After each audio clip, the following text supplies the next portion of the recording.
First and foremost, congratulations on this role and on the show. Amazing job. I love that it's taking us beyond The Walking Dead from what most people already have experienced with the show. Now, your character is a little mysterious on the outset. What attracted you to the role of Elizabeth? I think I've got to confess that I guess what I've learned about TV and the way that TV works is that you've really got to fall in love with the show. Or maybe that's what I, as an actor, feel. You've got to fall in love with the show. You've got to trust the creators of the show and the writing. And you've got to go and want to join those actors. And I think that's how, over time, doing television, that's what I've sort of fallen into. So, because you don't get given every episode when you start, right? You've got season to come, so you have to trust that they're going to make the most. They're going to use you well. They're going to challenge you. But in a good way, you know. But one of the things that I was really impressed with was the way that Matt and Scott, they write female characters, and they're not afraid for women on the show to be tough, to be fierce, to be flawed, to be all over the map. I feel like they write human beings, because I also feel the flip side of it is their version of masculinity from the get-go has been a very modern range of emotions, from vulnerabilities, and I do like that about the show. And I think that when you have somebody like Elizabeth who has a sort of military role to play, that's really critical. So yeah, I couldn't agree with you more about the characters. They all feel like they live in a real world, and they speak like real people with real problems, and anybody can be a leader or a hero, which I really find kind of refreshing about this show. Really refreshing. And it's taken from the lens of these two young ladies that are just trying to find themselves in the craziness of the world and doing the best for it. Now, with that being said, how does Elizabeth view Iris and the community that Iris is in? Well, I think it's one of those things where that is what this series, and that's what the 2 seasons will unpack.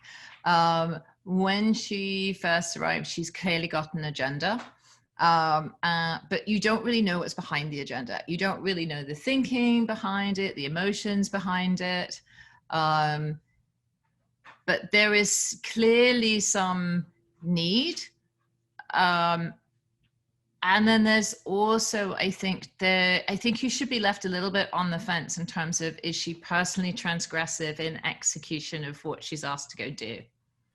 Fascinating. Now, without getting into any spoilers, as surface levels, you can answer this question. What is the Civic Republic? So the Civic Republic is a sophisticated community. I know that Nico quite well described it as, sort of Walking Dead. Walking Dead as a series has been local. It's kind of been family, and then it builds up into these communities and Hilltop, and there's something about the CRM where it's probably the most sophisticated community that we've seen. You get little kind of bites of things throughout Walking Dead and Fear the Walking Dead, in terms of it's those moments where as audience, I kind of love it, because it's a drop in the bucket of something that's going on in this world that is not answered forever. Right. And so CRM is, we recognize there's been a soldier that has landed. There's been somebody else with a map. There've been these little bites of what the CRM is. But it's basically the most sophisticated community that is out there. And in Walking Dead World Beyond, we kick off with the 3 circles that you see on the, sort of slightly ominous black helicopter that takes Rick Grimes away and will never be forgiven for doing that. They represent this alliance of 3 different communities, of which the CRM is one of them, and the most mysterious one. Now, see, it's so tough to ask you some of these questions without getting into spoilery territory. But And here's the question, and I want to try to ask this as best I can without getting into any spoilers. And I'm sure it'll be discovered on the show, but how does your character end up being where they are at the beginning of our show? Like, what were the circumstances that led up to that? Or will that be explained in the show? 'Cause if that's too spoilery, we could do it. It's a little bit spoilery. I mean, you can tell, what you should get a sense of is that they have a military background and military experience, and that they've gotten pretty high up. Elizabeth does occupy a leadership position. But I also get the sense that where they're at in the hierarchy, and maybe this is something more helpful to answer, is that they are not necessarily the highest up person. So they are also fulfilling a mission. So there is this kind of political mission, political agenda that the military personnel are executing, and then you've got the individual within it who's kind of trying to find their way of executing it. And I think in terms of backstory, of which we will see more or find out more about them, I guess I wanted to hit a tone that there's a lot of justification for why she's at the level she's at. Okay. Now, I'm a huge fan of yours. I love your work. I think it's brilliant. But in The Walking Dead, I have to ask, what is it about Elizabeth that you wanted to bring in your performance that may have not necessarily been on the page? I think for me, what I really wanted to do was identify what happens for military people and veterans around disassociation, and how that, in order to be able to do your job, you have to dehumanize as a human being. So there's this tension between who you are at work and who you are on the impact to the world, and then who you are as an individual. And so that dehumanization, I think, for me, was something that I really looked at. And I looked at things like, it sounds a bit weird, but I went back and looked at things like Apocalypse Now and, Bobby Duvall, and that kind of like, that kind of weird military thing. If I am now so used to this that it doesn't pop up on the radar, or part of my job is to ignore it. Right. And then where is that healthy? Where is it unhealthy? And then another film that I really loved was Captain Phillips. Really? So I just love the way that in Captain Phillips, they have the way that the military and the forces are portrayed as keeping their distance. And that he hits this tone where there's all this force comes to play against this tiny group of pirates that are driven by warlords in the first place. And yet all of this force is brought to bear to crush them. But there's a kind of disassociation about it. It's a weird power play. There's something about the tension between being dehumanized in order to arguably do the right thing, if there is some challenge within the leadership in terms of how are we going to get out of this, how are we going to survive, not just our community but as the human race. That poses a whole different layer of questions, in terms of how would you answer it, and do you get to prioritize your own family, do you just serve community? I love it. Now, I'm so happy that you're in the Walking Dead world. I thought I would never see it, so this is super cool to me. Thank you. Why do you think that the phenomenon of the Walking Dead continues to persist, and what do you think that kind of says about modern society? I think it persists because of there's something about the fact that it's epic and intimate. And there's something about, I think really good story is often about the fate of someone's soul. you know, and that's sort of why character, when you have a turning point in a character, is you have story is told structurally in terms of there's often that moment where a character is isolated. What choice are they going to make? The most interesting times with character is their flaws. And I think you have that in abundance in every episode of Walking Dead. And I think what it's a totally different show, but another show that I think does that is Doctor Who. Yes, I am absolutely mad big fan of. And it's, you know, it is the fate of the universe every single episode. And it kind of defies a logic that it can be at that size. It can be that epic, but it's also kind of intimate. And it's also, who are you at the eye of the storm? Are you going to be making a pact with the devil? Are you making a Faustian deal? It brings up all of that in a really, I think, a really amazing way. But it does it. There is always enough good to bring you back into the next episode, and I think that's quite.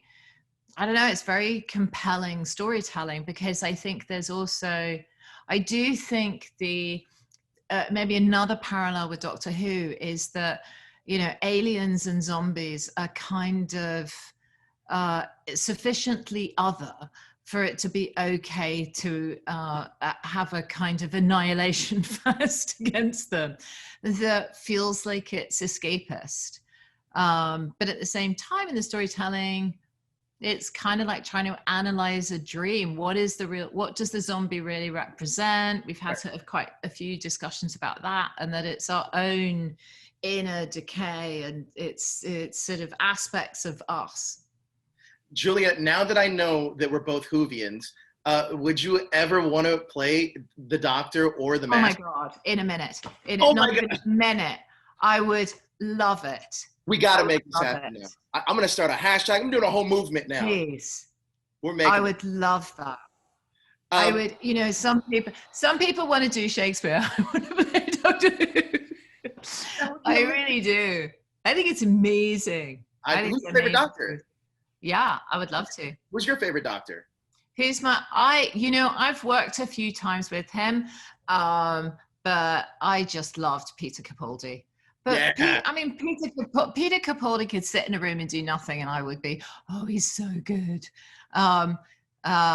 Yeah, I loved Peter Capaldi. There was something, I mean, David Tennant was also, but a lot of them have been totally brilliant. But for me, there was something about Peter where you thought, God, this role was written for him. I love it. All the way through. But I think they've actually been, you know, sort of, it's one of the shows that I watch with my kid as a Brit in America.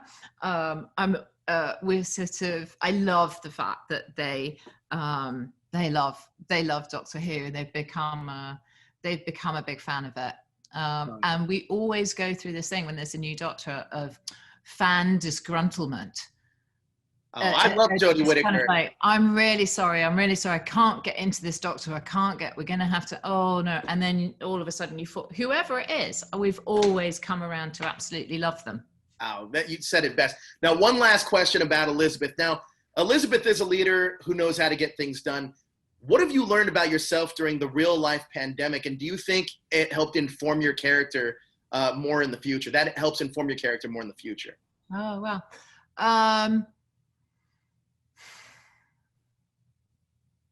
I think what I would say about the pandemic, and maybe it's, I'm not sure if how directly it's answering the question, but for me, there is something about storytelling around apocalypse or utopian futuristic storytelling that helps us process. It's kind of like right at the heart of storytelling. It's a friend of mine kind of did a documentary that unpacked what the structure of Disney movies are, and how there is always there's very often at the center of it, it's the catastrophe is the loss of a parent, and then what happens to this young child, and it's very much that the original Disney writing was there were a lot of Jewish writers who had escaped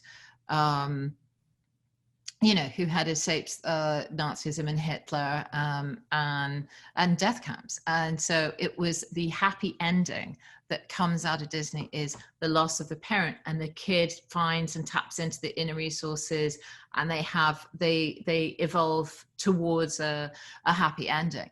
I think when you have something like Walking Dead and Walking Dead World Beyond, it's not there is something about us being able to relax and process through a fiction and through something that has an element of escapism built into it.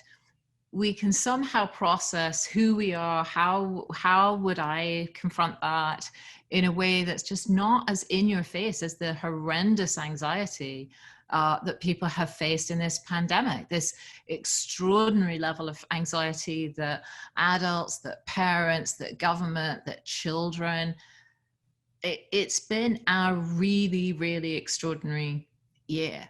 And it continues to be that. So I hope that people will be able to find a little bit of escapism and a little bit of hope in the next, trust this generation that is having this really, truly weird online schooling, messed up experience at this critical time of their life. Kids who are, I mean, it's heartbreaking. It's one thing as an adult. It's one thing as an adult if you've gone into your life and it's kind of like, oh, 6 months at home, okay, or whatever. But as a kid, not being able to relate, it's like the impact on their life has got to be huge. So I don't know. Yeah, that's awesome. I can't thank you enough for your time. Truly an honor. And next time, I hope we're talking more about this and more Doctor Who. Amazing. Thank you so much. Thank you, Joseph. Start that Doctor Who thing. Oh, definitely. I want the Doctor Who to be replaced, but you know. Hey, there's always a new doctor, right? So there you go. Thank you, Julia. All right, take care, Joseph. Bye. Bye.